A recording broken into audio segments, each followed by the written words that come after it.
नमस्कार, स्वराज एक्सप्रेस में आप सभी का बहुत स्वागत है। मैं हूं आपके साथ प्रियंका गुप्ता। बड़ी खबर के साथ शुरुआत करते हैं। रायपुर से बड़ी खबर, जहां छत्तीसगढ़ कैबिनेट की बैठक शुरू हो चुकी है। बैठक में सीएम विष्णुदेव साय और 2 डिप्टी सीएम मौजूद हैं, तो कई अहम मुद्दों पर चर्चा हो रही है। बैठक में सीएम विष्णुदेव साय और 2 डिप्टी सीएम मौजूद हैं। विष्णुदेव कैबिनेट की बैठक शुरू हो गई है और मंत्रालय में हो रही है ये बैठक। दोपहर 3 बजे होगी कैबिनेट की ब्रीफिंग। बता दें,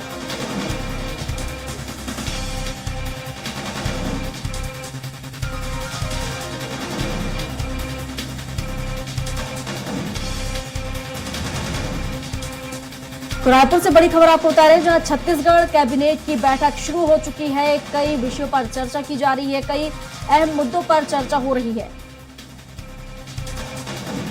और इस पर विस्तार से जानकारी के साथ हेमंत शर्मा हमारे सहयोगी हमारे साथ रायपुर से लाइव जुड़ चुके हैं। हेमंत से ही जान लेते हैं जानकारी। हेमंत, क्या कुछ जानकारी मिल पा रही है? देखा जाए तो नई सरकार की पहली कैबिनेट बैठक है, क्या कुछ अहम मुद्दों पर यहां फैसला लिया जा सकता है?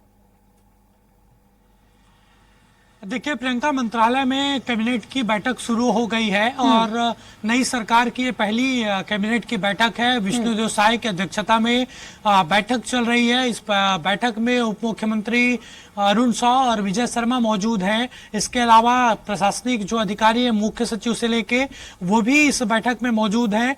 कुछ देर पहले विष्णुदेव साय और जो 2 डिप्टी सीएम हैं वो मंत्रालय पहुंचे। मंत्रालय पहुंचने के बाद जो तमाम अधिकारी हैं उनसे परिचय हो रहा था, परिचयात्मक चर्चा हो रही थी और उसके बाद अब कैबिनेट की बैठक शुरू हो गई है।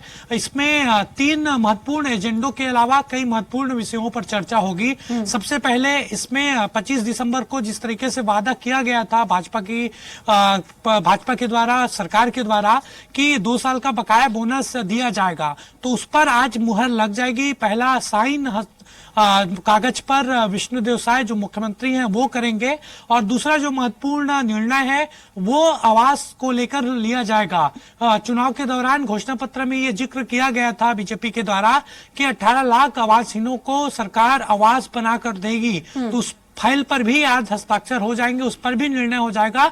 तीसरा हो सकता है कि महतारी वंदन योजना को लेकर भी यहाँ पर कुछ निर्णय हो, उसकी रूपरेखा क्या होगी, किस तरीके से उस योजना को लागू करना है, तो उसको लेकर भी यहाँ पर निर्णय हो सकता है। चूंकि महतारी वंदन योजना काफी गेम चेंजर साबित हुई थी, बीजेपी के पक्ष में लहर एक तरीके से चली थी और उसी का खामियाजा था, उसी का प्रभाव था कि इतनी बड़ी जीत बीजेपी को मिली थी। तो महतारी वंदन को लेकर भी रूपरेखा यहाँ पर बनाई जाएगी। इसके अलावा कई और महत्वपूर्ण विषय है। मोदी की गारंटी को लेकर चर्चा होगी कि किस तरीके से जो उसके अंतर्गत वादे हैं उसको पूरा किया जाएगा सरकार के द्वारा, तय सीमा क्या होगी, तो ये तमाम रूपरेखा बनाई जा रही है। चूंकि पहली कैबिनेट बैठक है तो महत्वपूर्ण एजेंडों पर चर्चा हो रही है। बिल्कुल हेमंत, और इस बैठक में कौन कौन शामिल हुआ है, कौन कौन मौजूद है बैठक में? देखिए, उप मुख्यमंत्री अरुण साव और विजय शर्मा इस बैठक में मौजूद हैं और मुख्यमंत्री विष्णुदेव साय की अध्यक्षता में ये बैठक हो रही है। प्रशासनिक अधिकारी भी मौजूद हैं और मैंने पहले जिस तरीके से बताया कि परिचयात्मक चर्चा हुई पहले अधिकारियों के और मुख्यमंत्रियों के बीच और उसके बाद कैबिनेट की बैठक जारी है।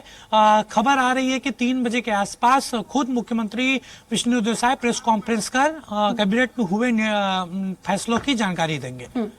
बिल्कुल हेमंत, हालांकि यहाँ पर देखा जाए तो मोदी की गारंटी जिस तरह से यहाँ पर चुनाव के दौरान दी गई थी, अब उसे पूरा करने का कहीं ना कहीं देखा जाए तो उनके पास एक पूरा लक्ष्य है कि उनकी गारंटी को पूरा करना है।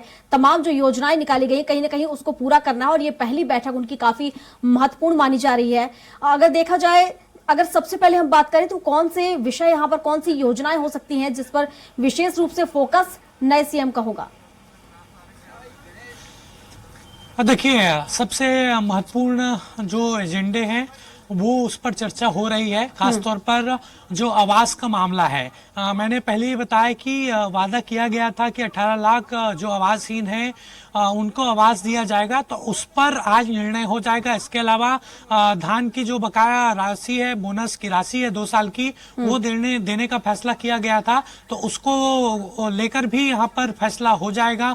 महतारी वंदन को लेकर भी कुछ न कुछ निर्णय यहाँ पर लिया जा सकता है और चूंकि बहुत सारे वादे किए गए थे तो लक्ष्य भी है और चुनौती भी है कि उसको जल्दी ही पूरा किया जा सके। बिल्कुल हेमंत, शुक्रिया आपका तमाम जानकारियों के लिए।